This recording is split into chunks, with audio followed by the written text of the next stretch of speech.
It's a remarkable piece of footage. If it's a hoax, it's very well done. If it's not, then I would say it's probably revolutionary.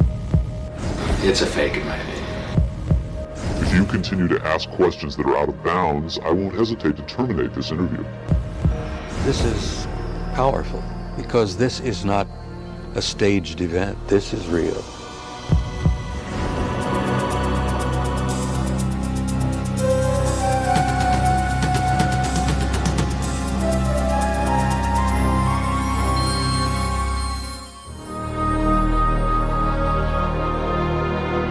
Interest in UFOs and Area 51 is at an all-time high. Last year, a highly rated TV special and best-selling home video purported to show an actual autopsy of an alien being from the famous Roswell, New Mexico crash of 1947. Many people and even some experts believed that autopsy footage was genuine. If that was indeed the body of an alien being from another world, could the footage in this program be the world's first hard visual evidence of an actual living and breathing alien being? An alien being communicating in an interview with a highly covert arm of the U.S. government? If the footage we're about to show you is genuine, then this could very well be the most important video in the history of mankind, proving once and for all that we are not alone.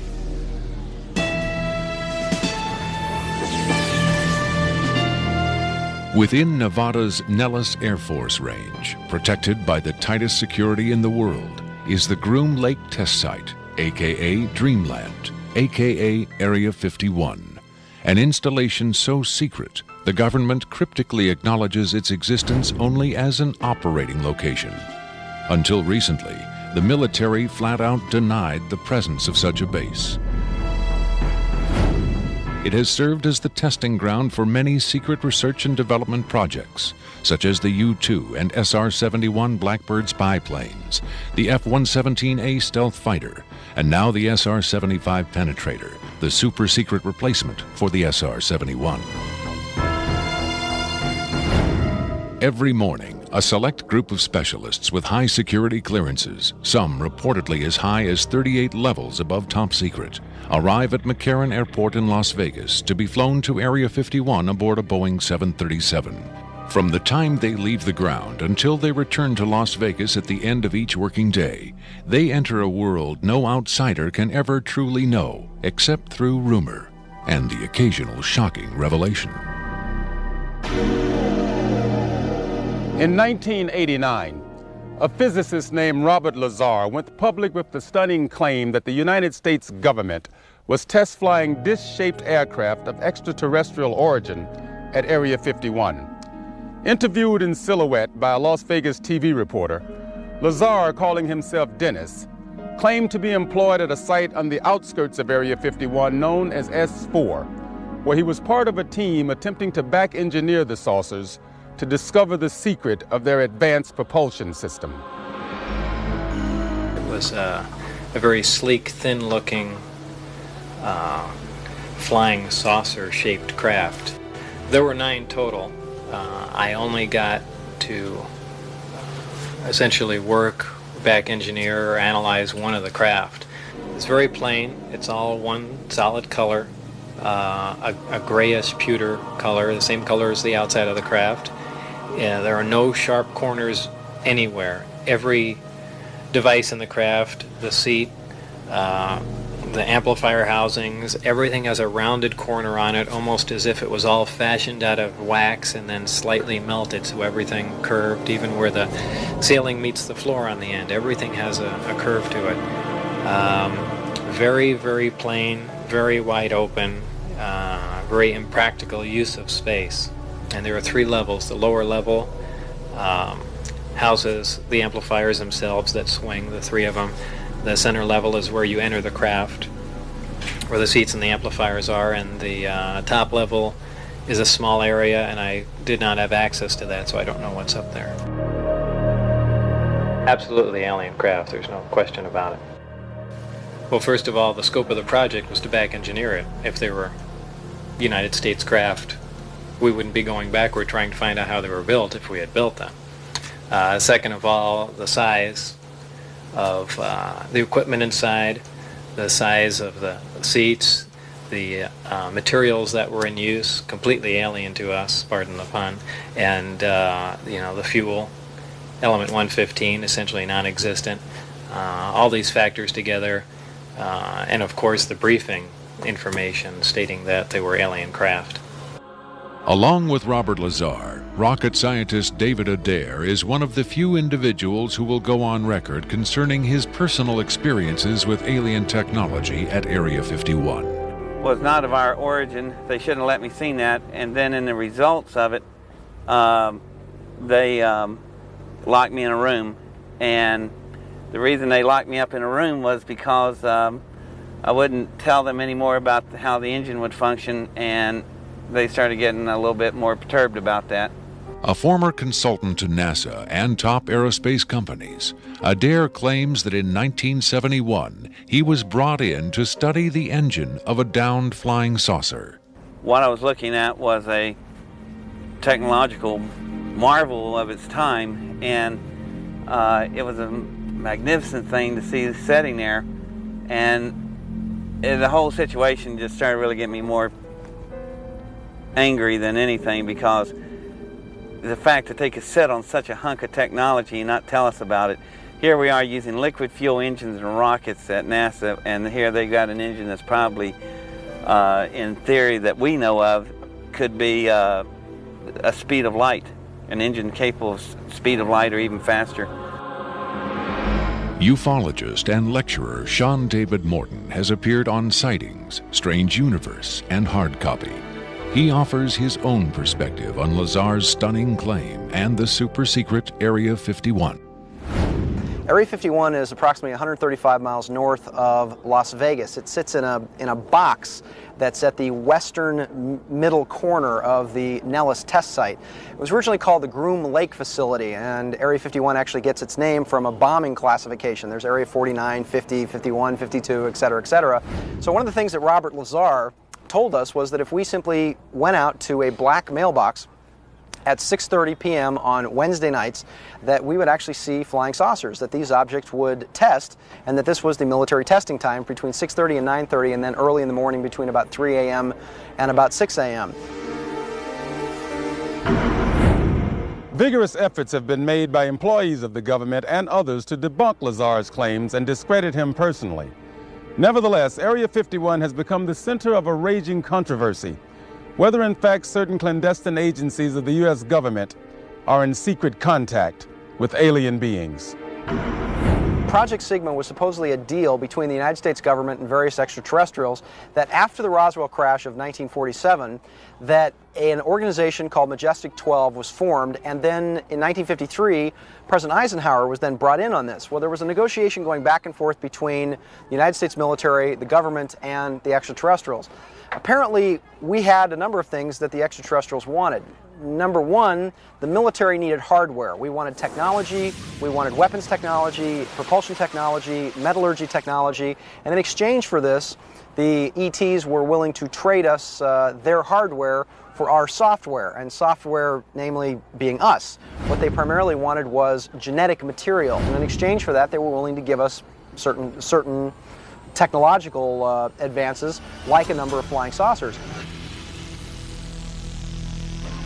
It is out of Area 51 that the tape we are about to show you was supposedly smuggled. On Friday, July 26, 1996, the offices of Rocket Pictures, a producer-distributor of motion pictures and television programs, received a phone call. A male voice, identifying himself only as Victor, claimed to be in possession of a videotaped interview with an extraterrestrial being. Tom Coleman, president of Rocket Pictures, was intrigued enough to take the call. I, of course, thought this was some hoax. In fact, I thought it might have even been my brother at one point.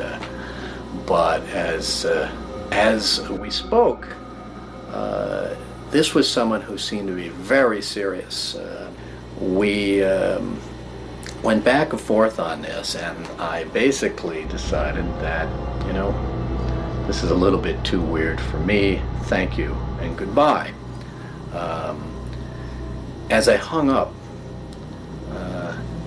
I had a very strange feeling that maybe, just maybe, there was something here. He said he had a tape of a space alien, an ET, that was being held in a military installation in Nevada. I'm not sure as a prisoner or a guest. And he had this on tape. As we've already heard from Sean Morton and others, this is not the first time allegations have surfaced that the U.S. government is playing host to extraterrestrial biological entities, or EBEs. The first and most famous alleged contact was the Roswell flying saucer crash of 1947. This is the incident from which the alien autopsy footage supposedly originated. But there have been persistent rumors that not all of the aliens retrieved from the Roswell crash were dead. The final fate of the survivors, if any, is unknown.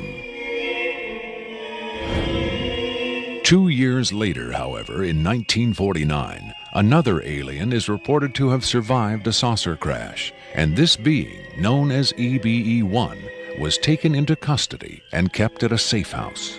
EBE-1 supposedly suffered from chronic health problems, which the doctors of the time were helpless to treat. According to a controversial, possibly fraudulent briefing document dating from the Jimmy Carter administration, EBE-1 was interviewed by means of pictographs, from which it was learned that he came from the Zeta Reticuli star system. Can we eliminate one or more of these categories from discussion? The laborious process of developing a set of symbols that could be used and understood by both human and alien amounted to the creation of a new language. If such an effort was made, it represents the greatest achievement in linguistics since the deciphering of the Rosetta Stone.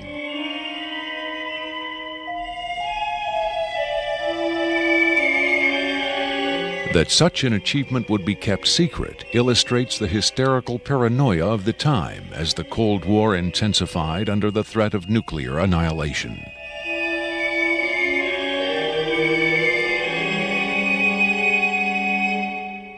The so-called Carter-Aquarius briefing document states that EBE-1 died of unknown causes on June 18, 1952.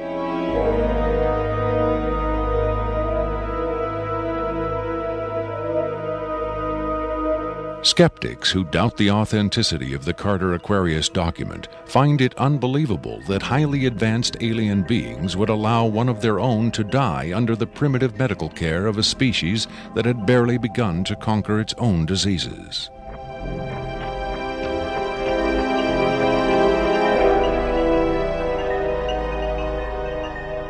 But as we will hear, there are those who claim that to the aliens, death is not a final end to be feared, but a mere transition. It was in the late 40s and early 50s that the U.S. government's policy toward UFOs was formulated. Publicly, there was Project Blue Book, which made a great show of gathering data on all the major UFO sightings, finally declaring them all to be hoaxes, mass hysteria, or swamp gas. But secretly, there may have been another policy at work. Over the years, several documents have come to light which seemingly confirm that a clandestine group, Operation Majestic 12 Group, aka MJ-12, was formed by special classified presidential order on September 24, 1947, for the express purpose of gathering information on UFOs and extraterrestrials, while at the same time keeping such information not only from unfriendly powers, but from the American public as well. If indeed Area 51 has become the nation's repository for alien technology and possibly alien visitors, then the extra-constitutional justifications for such secrecy were developed in the MJ-12 Group's planning sessions. James B. Forrestal, Secretary of Defense under President Harry Truman, is widely accused of being the mastermind behind the creation of MJ-12. Once created, Majestic may have expanded its mandate beyond what Forrestal had intended. Whatever secrets Forrestal may have known concerning flying saucers and alien visitors, that knowledge died with him when in 1949 he mysteriously plunged to his death from a window at Bethesda Naval Hospital.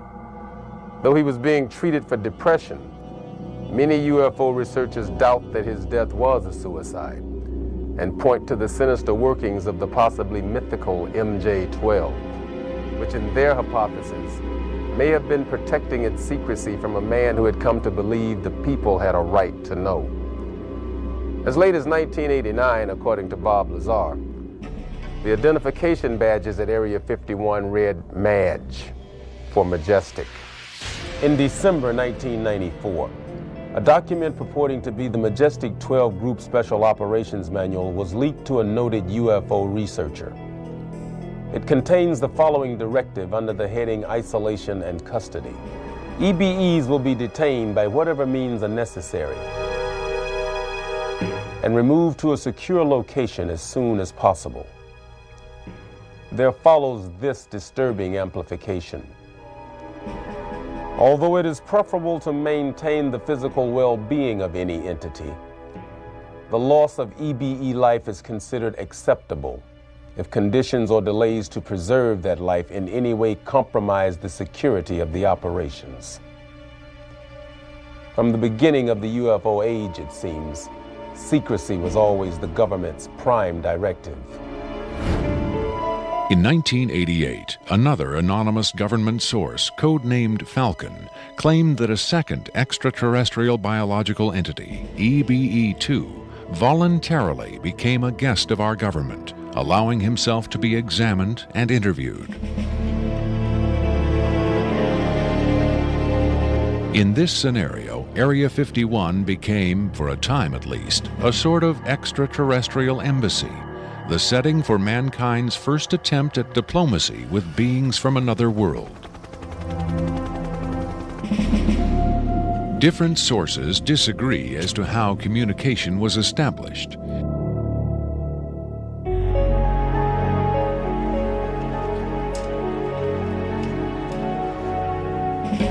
There is universal agreement that the EBEs are incapable or unwilling to speak human language.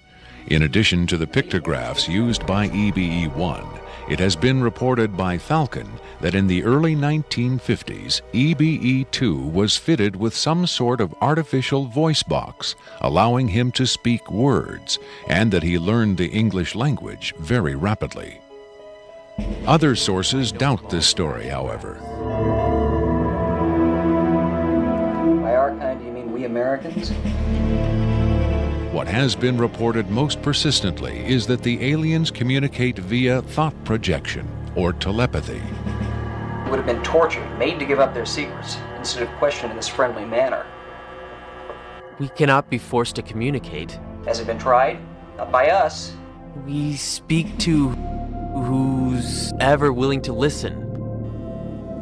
The idea of telepathic communication with alien beings carries with it the same doubts and controversy attached to telepathy itself. Do the practitioners of this ancient art really have the ability to read minds? Or are they crafty charlatans who simply tell the listener what he or she wants to hear? If the cynics are right, then the self-proclaimed telepaths recruited by the government in the 1950s were playing an astoundingly daring hoax by claiming to speak for the mute visitors from the stars. Defenders of telepathy call this notion preposterous and point to the long history of government-funded research into mind reading as proof that their science has merit. In the last 4 decades, there have been persistent, often contradictory rumors and even eyewitness accounts of other alien visitors meeting secretly with military or government officials. But what about today? The Tester Corporation has recently come out with a model kit of Gray, the extraterrestrial life form, and a scale model of the so-called sport model, the UFO Bob Lazar says he studied at Area 51. This UFO kit has quickly become one of the most successful model kits in the history of the company. If the military is, in fact, conducting tests of extraterrestrial spacecraft at Area 51, then where are the alien creators of these craft? In his first TV appearance under the pseudonym Dennis, Bob Lazar was asked if there are living aliens at Area 51. Clearly nervous, he evaded the question by saying, quote, "I really want to steer away from that right now," unquote. In subsequent interviews, however, he admitted catching a glimpse of two scientists talking to a strange short figure with long arms. He also reported seeing several documents that seemed to contain first-hand information on alien civilizations.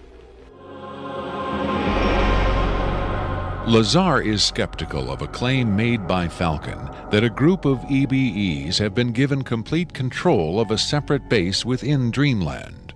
But he does admit having read a report of a tragic misunderstanding between military personnel and alien beings in the late 70s.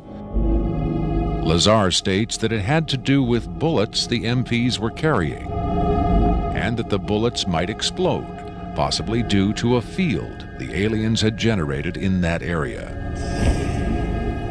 This encounter supposedly resulted in the deaths of all the humans involved by head wounds. But if there was ever a large-scale alien presence at Area 51, Lazar saw no evidence of it doing his work at S4 in the late 80s. Is it possible that the deadly misunderstanding of 10 years earlier brought human-alien cooperation to an end? In his September 21, 1987 speech to the UN General Assembly, President Reagan himself did little to dispel the notion that this deadly misunderstanding brought human-alien cooperation to an end. In our obsession with antagonisms of the moment, we often forget how much unites all the members of humanity. Perhaps we need some outside universal threat to make us recognize this common bound. I occasionally think how quickly our differences worldwide would vanish if we were facing an alien threat from outside this world. Are the inconsistencies between various tales coming out of Area 51 evidence that these stories are lies? Or are the discrepancies the result of an intentional campaign of disinformation designed to discredit any elements of truth that may be reaching the public? If so, how does Victor fit into the jigsaw puzzle of questionable witnesses to the alien presence at Area 51? Is he a hoaxer, a government dupe, or a frightened whistleblower with the hard evidence to back up his story?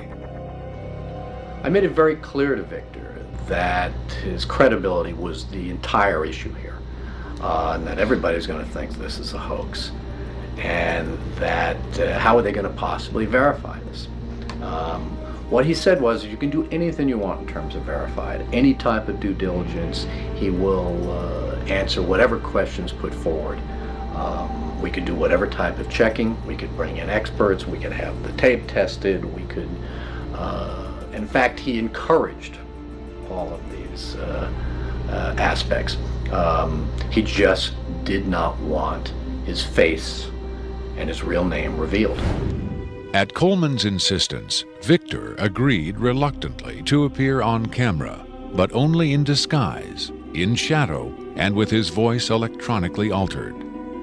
The questions were agreed upon in advance, but during the actual interview, the discussion occasionally deviated from Victor's approved questions. What is your occupation at Area 51? I won't answer that. I have had reason to be present at Area 51, but I'm not going to clarify whether or not I was there as an employee. Are you saying you were there as a visitor? I'm not going to specify why or in what capacity I was there, only that I was there. Can you tell us how many times you were there? When I agreed to this, my fundamental ground rule was that I would not be asked to divulge personal data that might help pinpoint my identity. If you continue to ask questions that are out of bounds, I won't hesitate to terminate this interview. Are you saying that the number of times you were present at Area 51 is enough to pinpoint your identity?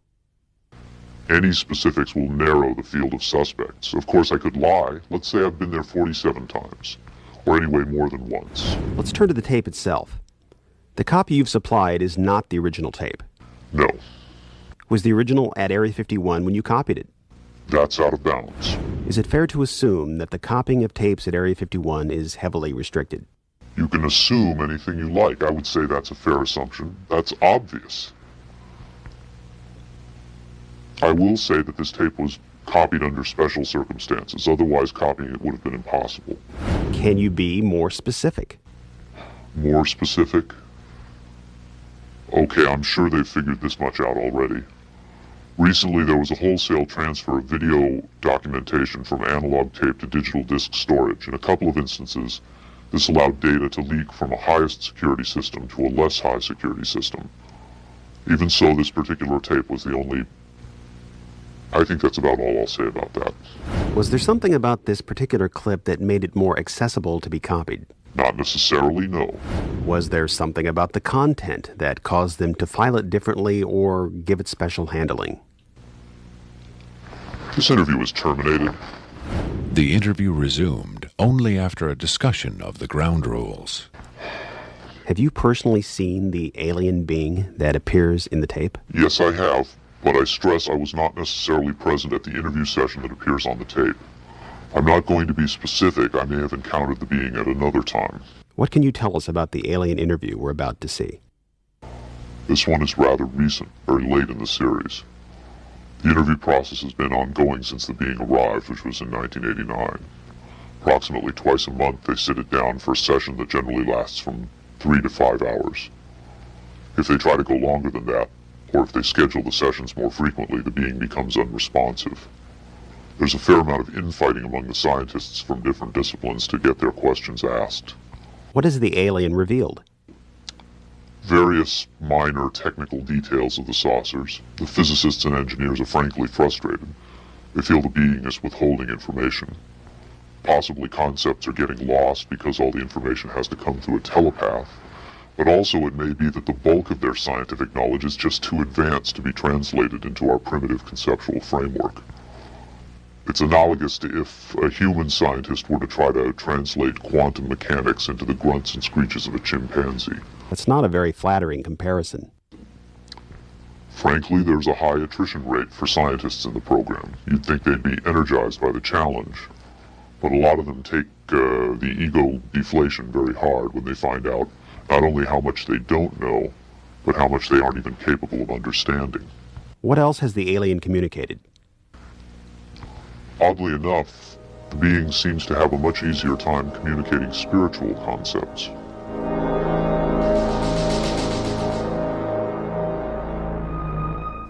The human body is a vehicle, a vessel. The vessel must be maintained to serve the spirit with maximum efficiency. But a broken vessel can be replaced. The human spirit, or the soul, can have many vessels. Is the process natural or technological? Both are one. Technology is a natural excrescence of humanity. Technology is a process the vessel uses to perfect itself. So this transference of the soul from vessel to vessel, did your kind create the mechanics of it, or is it a natural... Did it predate the intellectual creation? Before understanding must come acceptance. And it's not technological. Well, I think what he's trying to say is that the question is meaningless. The soul can travel from vessel to vessel. Reincarnation, transfiguration, whatever. It's real. What I'm getting at is, does he know how it's done? Victor uses the term vessels to refer to the alien's conception of the body as a disposable vehicle for the soul. The UFO cult known as Heaven's Gate used the term containers in a similar context. The mass suicide of the Heaven's Gate cultists illustrates the dark side of accepting such ideas at face value. Doe, the Heaven's Gate cult leader, preach that humans can pass from container to container. The mysterious Victor, on the other hand, harbors no such belief. In his interview, recorded months before the Rancho Santa Fe tragedy, Victor made his attachment to his own earthly vessel abundantly clear. And let me just state here publicly, to head off any clever ideas anyone might be having, I have never been, am not now, and never will be suicidal. But how would the public know if something happened to you, since we don't know who you are? I'm taking care of that, trust me. If something happens to me, if I die, people will know who I am. Do you think it's a reassuring sign that these aliens can communicate with us on a spiritual plane? It would be nice to think so, but I'm not sure if it's really such an achievement considering the mismatch between our intellects. I mean, you're not going to have much luck making your dog understand calculus. But if you pet him on the head and say, "Good dog," aren't you communicating spiritually? And doesn't the animal control officer say, "Good dog," when he comes to put some poor stray to sleep? Doesn't the vet try to reassure the animal just before he spays it? When you're dealing with beings whose intellect is so far beyond your own, I don't think it's safe to assume they have your best interests at heart. What about the content of the tape segment you brought? As I said, this is late in the series. In fact, it's quite close to the end. Because of his unwillingness to reveal his own identity, Victor's story stands or falls on the credibility of the tape he supplied. Here, exclusively, for the first time anywhere, is the uncut, uninterrupted alien interview tape, shown in its entirety in real time.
You removed the soundtrack from the tape before you turned it over to this program.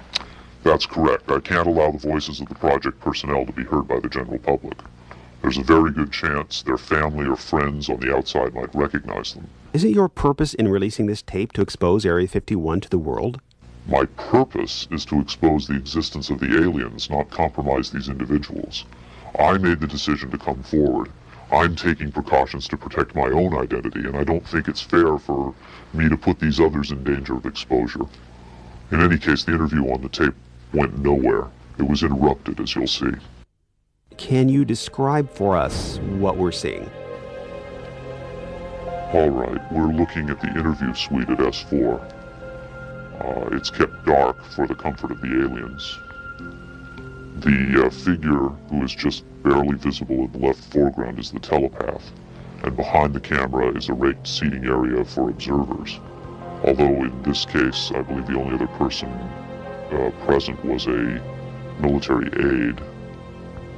The alien is seated behind a glass partition in a biocontainment area, which is maintained at biosafety level 2, the lowest designation. That's primarily for the protection of the aliens, not us. The theory is that if they were going to infect us with an alien bug, it would have happened 50 years ago. In fact, all the indications are the aliens eliminated microbial and viral life from their own ecosystem long ago. They aren't susceptible to our diseases directly, but it has been shown that microbes can reproduce and form colonies within their respiratory systems, which tends to exacerbate the debilities they seem to suffer anyway in our environment. In fact, you can see here the alien is beginning to flag. The interview was not going well. The telepath was trying to clarify some points from a previous interview, but he wasn't receiving coherent responses. As you can see, the being is in real distress. At this point, the telepath is sending out a message to the medical staff.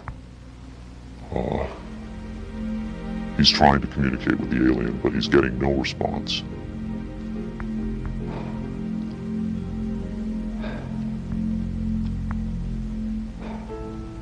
There's very little he can do.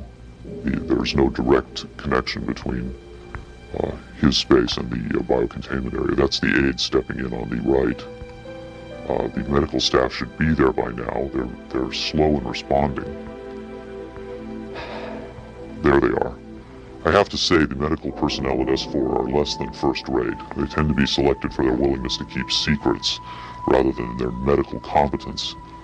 By the way, he's not shining that light into the eyes. It looks that way, but in fact he's checking for hemorrhaging around the eye sockets and in the nasal cavity. I'm sorry. It's very hard for me to watch this.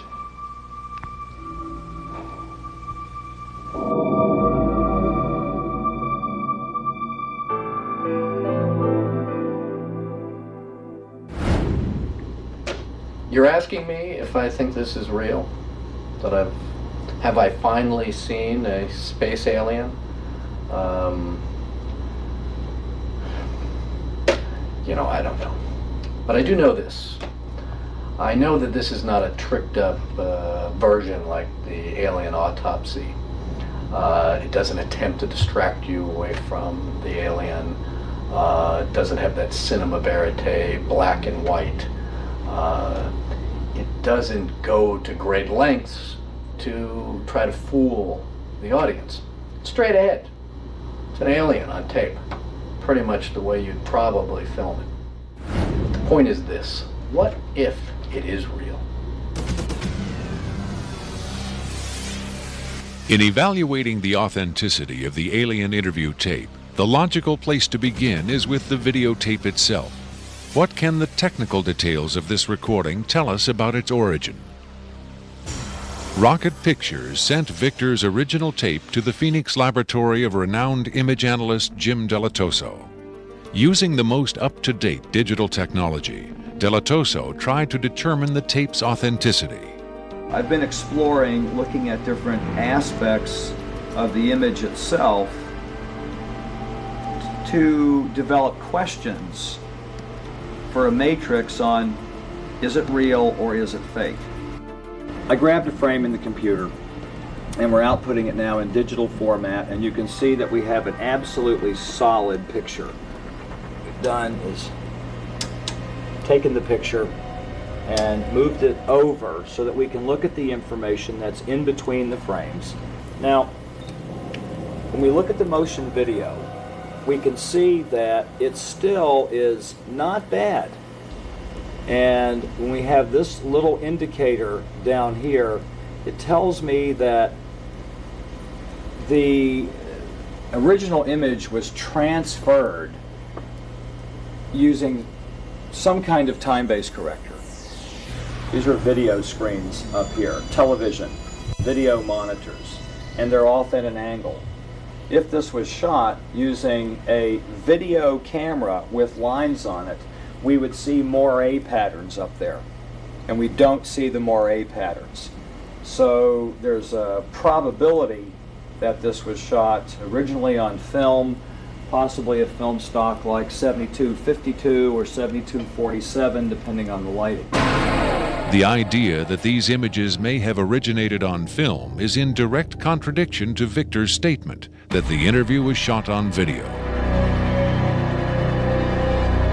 On closer inspection, Delatoso decided the images could indeed have been recorded by a video camera under certain specific conditions. In this case, I get the sense of it that this was originally created using either film, transferred telecine to beta, but then this is the third generation, or it was taped under very low light conditions with the video gain boosted probably 12 dB. Even the emotionless analysis of a computer cannot provide a definitive answer. Delatoso's efforts yield tantalizing hints, but in the end they only increase the mystery. One of the key things about this creature are its eyes. Like the other experts, video analyst Jim Delatoso was emotionally affected by what he saw. He took the tape very seriously and offered this personal opinion. If someone faked this, I don't like these people. I think it's a bad thing for people to do, because if extraterrestrials come here, it's an incredibly important thing to understand who they are and why are they coming here. If this is not faked, I think we've got a glimpse here of a sense of communication with someone who came from a long distance away. When asked his opinion of the alien interview, Adair was careful to answer only in terms of his own experiences. If you're referring to the film where it's aliens being interrogated at Area 51, I don't know. I've never seen a UFO in my life. I've never seen aliens pickled in a jar or anything like that. But I know I saw an engine that wasn't from our terrestrial technology. If you look at an engine like that, it came out of a craft. If it come out of a craft, then that craft has occupants. So it's very logical to assume then that those occupants could still be here and they could be interrogating them, or they could have downed another craft since 1971. Makeup artist John Criswell has provided special effects creatures for many Hollywood motion pictures and television shows, such as Spaced Invaders and Babylon 5. Hired by Rocket Pictures to create the aliens for the recreation segments of this program, Criswell was very interested to finally see the real thing. By Hollywood standards, I would say it's a pretty decent puppet.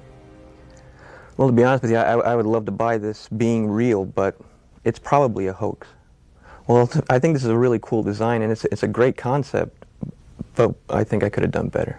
Whoever did this, I mean, they could have a job in Hollywood in a minute, no problem. This one has a much creepier quality than the alien autopsy tape, I think. That one I definitely didn't buy just because of the way it laid on the table. There was a couple of things. This actually, whoever did this was, or if someone did this, they were very clever because it it hides a lot of stuff. So that's what makes me kind of disbelieve it a little bit.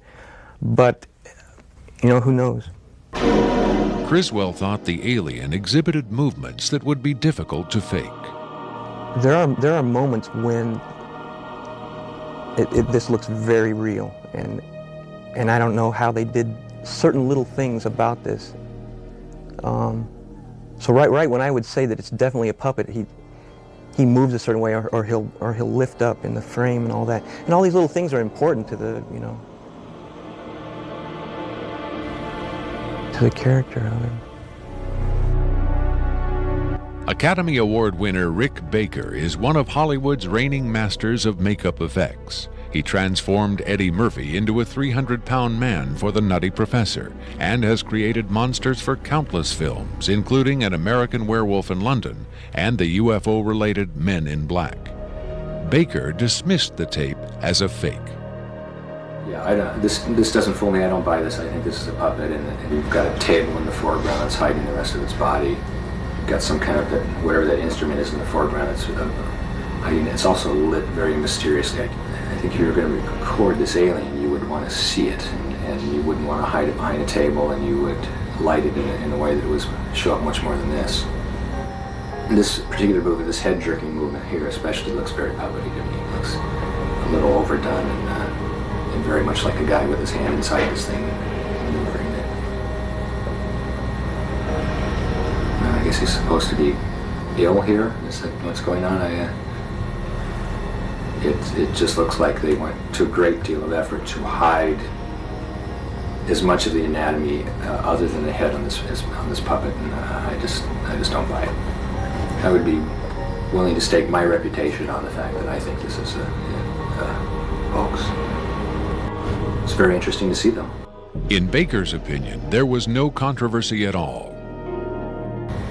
It's a fake, in my opinion. We could build better. We have built better. UFO expert Robert Dean, on the other hand, had no doubt whatsoever that the tape was authentic. This is powerful because this is not a staged event. This is real. In the 1960s, Robert O. Dean served as an Army intelligence analyst at NATO headquarters in Europe, where he claims to have seen first-hand evidence of alien beings and their artifacts. Retired from the Army, he is now a highly regarded UFO researcher and analyst. Dean was asked to view the tape and offer his expert opinion. They're treating him like a piece of livestock, wiping his lips.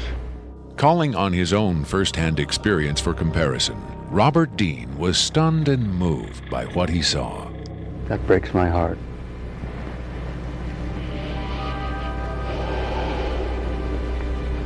I think you've got yourself a piece of legitimate footage here, and I think you've got your hands on some pretty sensitive material. I don't know how the hell you got this. I don't know who you got it from, and frankly, I don't want to know who you got it from. But you got yourself a tiger by the tail with this footage. I would say, and I know that that's one of the things you ask of me, is that you've got yourself some legitimate footage of one of the little guys being interrogated and filmed. And there's a reality to it, and there's a sensitivity to it that literally breaks my heart.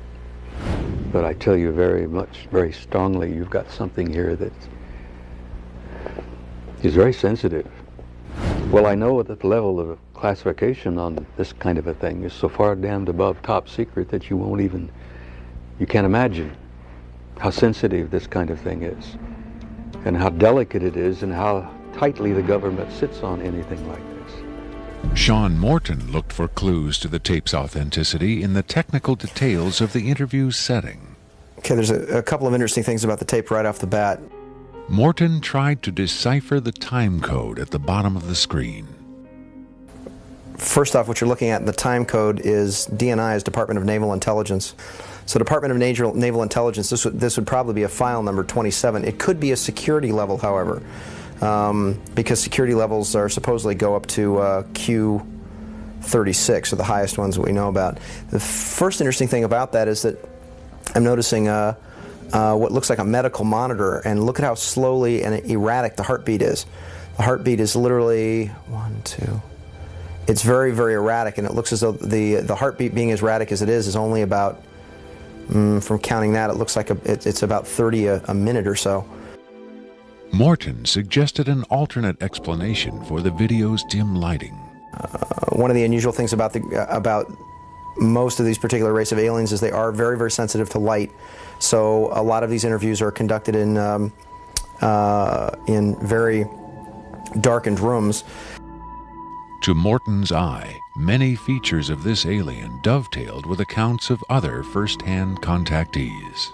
Another strange thing about the physiognomy of these creatures is, as well, is if you will notice that the neck itself is not at the back of the head like a human being is. The neck is actually in the center of the head, which is what actually gives it problems holding its head and its neck up.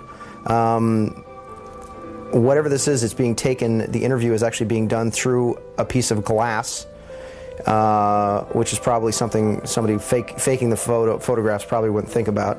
Right there we see that the creature appears to be choking. The dark eyes, in many cases, are actually a form of lens that guards the creature against untoward sunlight. It's a remarkable piece of footage. I mean, it's very, very, very, very interesting. If it's a hoax, it's very well done. If it's not, then I would say it's probably revolutionary. Another expert who was asked to examine the tape was Michael Hesseman, one of Europe's leading UFO researchers and author of the international bestseller Beyond Roswell. When I got the first information about the alien interview footage, and when I saw the first picture, I said there might be a connection to a real incident. Hesseman was intrigued both by the alien's appearance and by Victor's claim that the being arrived at Area 51 in 1989. If it is authentic, it might be the most significant film ever published, ever shown on television. For several years now, Hesseman has been investigating reports that the South African Air Force shot down a flying saucer in the Kalahari Desert in 1989. According to Hesseman's sources, 2 survivors were retrieved from the downed saucer. One was sent to Wright-Patterson Air Force Base in Ohio, and the other to Area 51. The extraterrestrial in Victor's tape bears a striking resemblance to descriptions of the Kalahari ET, and the timing of its appearance at Area 51 is consistent with the South African incident. If you see the drawings we have of the Kalahari alien and the descriptions we have, it seems to be the same being. And the Kalahari incident puts the alien interview footage into a context and gives it at least a probability that it might be real. It might be the real stuff, we just don't know. Whitley Strieber, best-selling author of Communion, claims to have had numerous personal contacts with alien beings. He has become the de facto spokesman for the growing number of people who claim to have been abducted by extraterrestrials. The nationally syndicated television program Strange Universe asked Strieber and several other abductees to view the alien interview tape.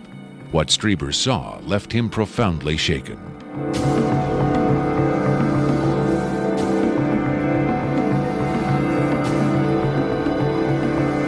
Strieber would not agree to be interviewed on camera for this program, but on Strange Universe, he had this to say.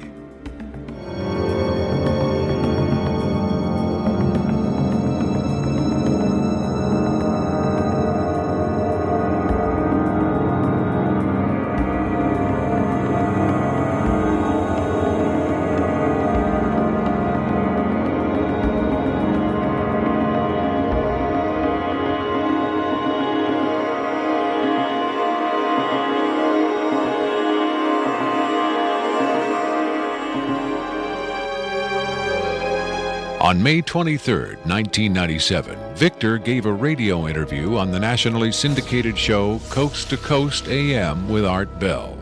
Speaking by telephone from an unknown location, Victor answered questions from host Art Bell and his guest, UFO expert Sean Morton. From the Kingdom of Nye, Coast to Coast AM continues with Art Bell. It is going to be a very interesting morning. Let's see if we've got Victor on the line. Victor, are you there? I'm here. Welcome to the program, Victor. Afterwards, this is what Bell and Morton had to say about Victor's credibility.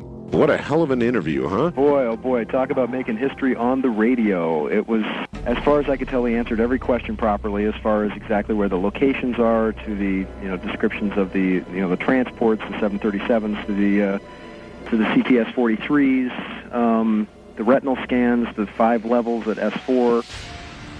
A veteran of countless controversial interviews, Art Bell still found himself impressed by his encounter with Victor. In the first, I think, half hour, I sensed that I was getting a kind of a runaround, or that I was not satisfied with the quality of the answers that I was being given. But as the interview progressed, and Victor, to some degree, began to relax, I began to get a different sense, and that was that he was telling me the truth.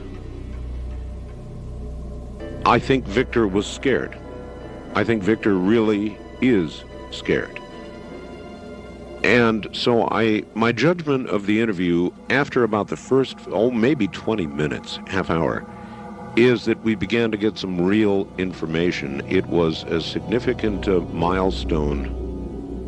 There's no question about that in broadcasting.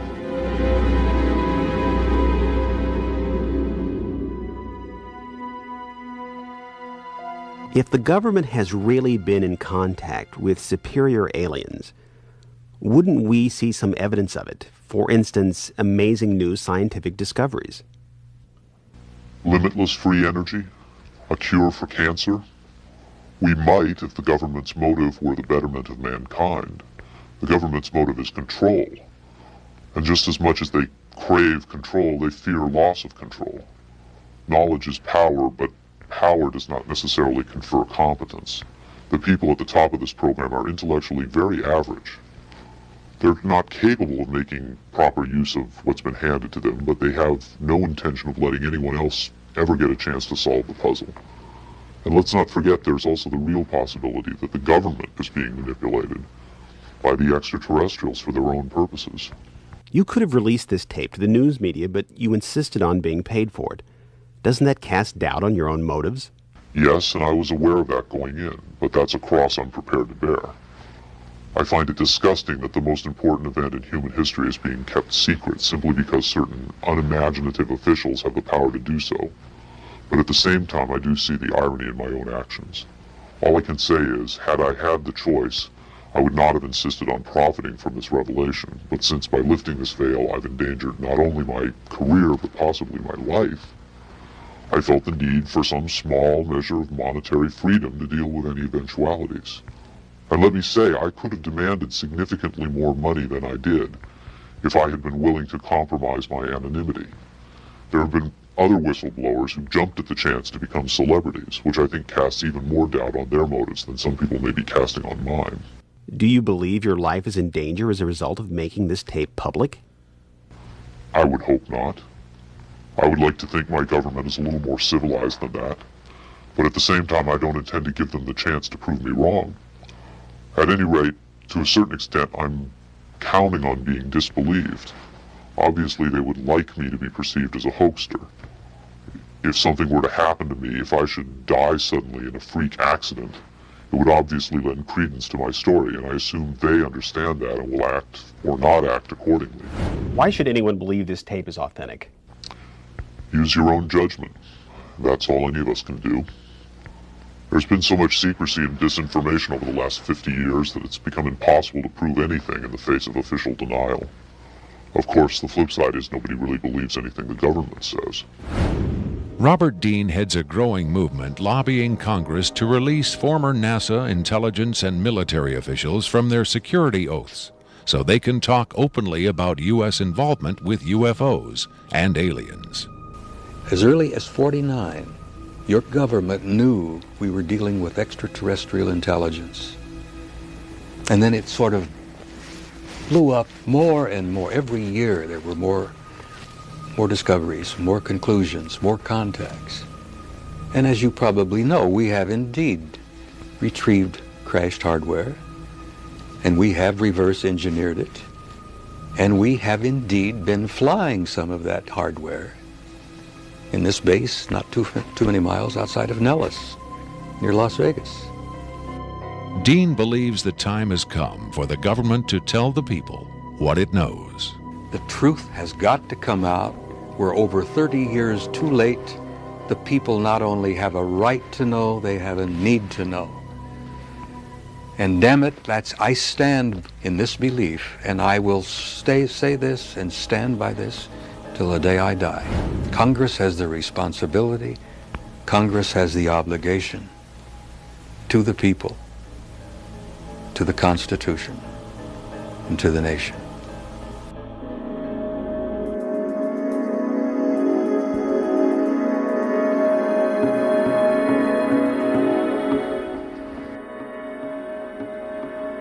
Did this alien die? I can't answer that with certainty. I do know the interviews came to an end. Whether the being died or was retired, and I don't mean that in the spy thriller sense of having it killed, I mean retired from the interview process. I just don't know. I'm fairly certain it didn't go home, at least not in the physical sense. But these beings, they don't seem to be very concerned about dying or avoiding death. Why do you think that is? Maybe they know what comes after death with more confidence than we do. Maybe there's another vessel waiting for them on the other side. The other side? Yes, which may in fact be where they come from in the first place. I've heard the claims that they come from Zeta Reticula or the Pleiades, but it hasn't been established that they come from out there at all. Their saucers may not travel through space as we know it. They may fold in from another dimension, another reality. You make them sound almost supernatural, like angels or devils. Supernatural is just a term for aspects of nature we don't understand. For many people, they certainly do serve the functions of both angels and devils, forces we can't comprehend. Have you had enough of me? I think I've earned my money.